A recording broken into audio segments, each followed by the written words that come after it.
आदर्श घोटाळा झाल्यानंतर महसूल विभागाच्या जागेवर गृहनिर्माण सोसायट्या करता जागा देण्याची पॉलिसी नव्हती। काल मी प्रेझेंटेशन घेतलेलं आहे। लवकरच राज्यामध्ये नवीन गृहनिर्माण संस्थांना महसूलच्या जागा देऊन त्याकरता जी पॉलिसी आता आम्ही मंत्रिमंडळासमोर आणतो आहे, या पॉलिसीमुळे या महाराष्ट्रातील जास्तीत जास्त जनतेला स्वस्त घरं मिळतील असा एक निर्णय आम्ही घेतलेला आहे।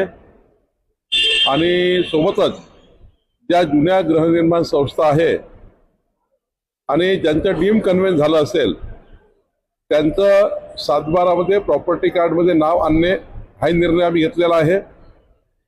आणि ज्यांचं डीम कन्व्हेन्स झालं नसेल त्यांचं इतर अधिकारामध्ये आम्ही नाव आणण्याचा निर्णय घेतो आहे। त्यामुळं एक जी क्लिष्ट पद्धत होती, क्लिष्ट प्रक्रिया होती, ती प्रक्रिया आता सुलभ करण्याची काम आम्ही केलेलं आहे। त्यामुळे राज्यातल्या जवळपास 70,000 सोसायटी ज्या गृहनिर्माण संस्था आहे त्या ज्या वेगवेगळ्या क्लिष्ट पद्धतीमुळे अडकलेल्या आहे, त्याकरता काही UDCPR मध्ये काही चेंजेस करावे लागणार आहे।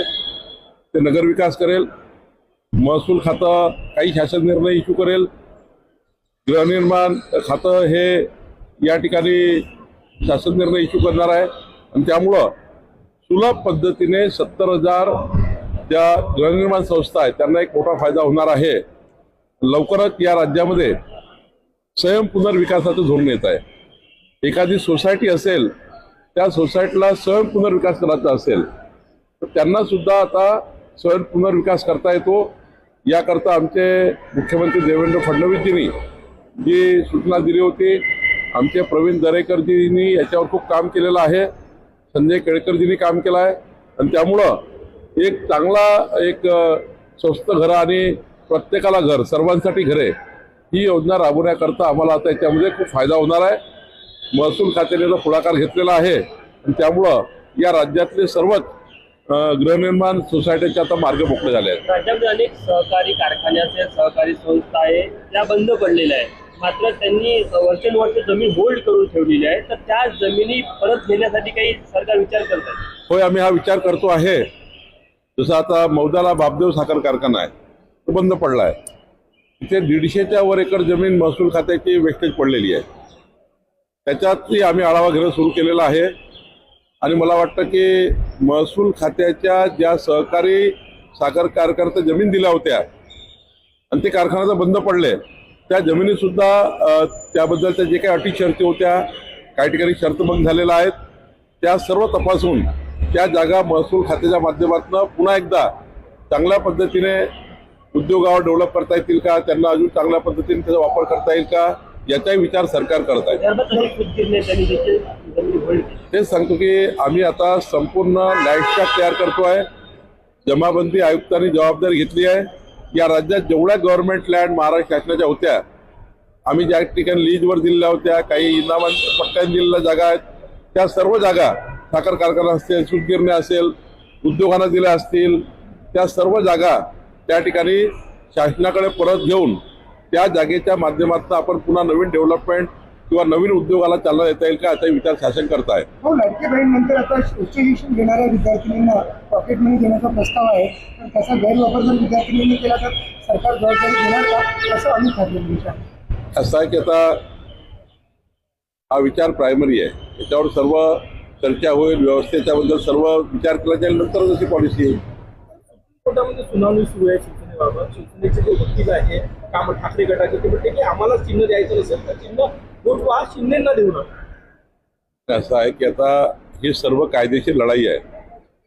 सुप्रीम कोर्टामध्ये जेव्हा दोन्ही बाजू मांडल्या जात आहे तेव्हा सुप्रीम कोर्ट योग्य निर्णय घेतील। त्या निर्णयावर मी काही बोलणे तर त्यावर काही मी टिप्पणी करणे योग्य नाही। राजस्थानला जाऊन आले, एक जबाबदारी आहे तिथली, काय झालं नेमकं? राजस्थानमध्ये 10 महानगरपालिकेची जबाबदारी माझ्याकडे आहे। 10 महानगरपालिकेच्या निवडणुका आहेत, 319 नगर परिषदेच्या निवडणुका आहेत। 10ही नगरपालिकेमध्ये मी प्रवास करणार आहे, 10ही महानगरपालिकेत मी प्रवास करणार आहे।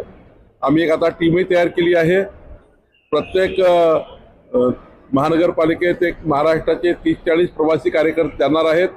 राजस्थान प्रकोष्ठाचे प्रमुख पदाधिकारी महाराष्ट्रात आहे, जे राजस्थानचे मुख्य कार्यकर्ते महाराष्ट्रात वेगळ्या व्यवसायाकरता काम करतात, तेही सुद्धा राहणार आहे. मला विश्वास आहे की आमचे मुख्यमंत्री भजनलाल शर्माजी, आमचे तिथले प्रदेशाध्यक्ष राठोडजी यांच्या नेतृत्वामध्ये तिथल्या स्थानिक स्वराज्य संस्था आम्ही जिंकू.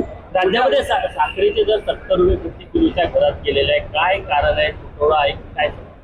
नाही, कधी कधी रेट कमी होतात, कधी जास्त होतात. हा मार्केटमध्ये निर्यात आयात त्या ठिकाणी स्टॉकिंग वगैरे हा विचार त्या ठिकाणी असतो. त्यामुळं कधी कधी जास्त होत असतं, त्यामुळे कधी कमी होईल, कधी जास्त होतं.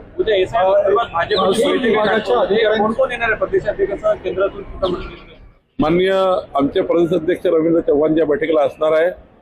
आमचे केंद्रीय जे पर्यवेक्षक आहेत चूकजी, तरुण चूकजी, ते राहणार आहेत.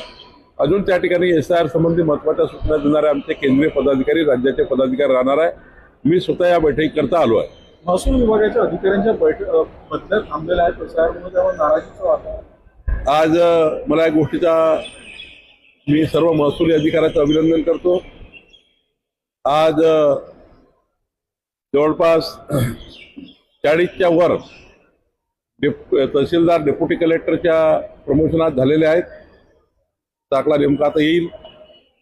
आणि 22 नायब तहसीलदारला तहसीलदारची पदोन्नती मिळालेली आहे. आता ते आदेश निघालेले आहे. तहसीलदारला डेप्युटी कलेक्टर प्रमोशन आणि नायब तहसीलदारला तहसीलदार प्रमोशन हे आता तातडीनं करण्याचा आम्ही मागच्या 1.5 वर्षात निर्णय घेतला.